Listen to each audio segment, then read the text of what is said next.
పట్టారా మీరు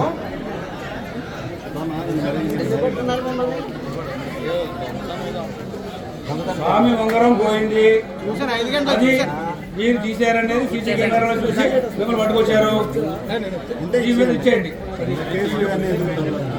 గోపాలపట్నం శ్రీగారి వ్యాపారం ఇక్కడికే ఉన్నారు కదా, తీసుకెళ్ళిపోతాం. చెప్పేస్తే వదిలేస్తారు, ఏడిస్తే వదలరు. తెల్లారుజాను బండి మీద చూశాను ముగ్గురిని.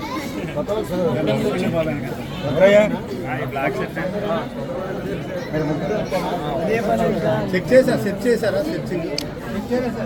తీసుకొచ్చా సార్, చెక్ చేయలేదు, మీకు సబ్మిట్ చేస్తాం.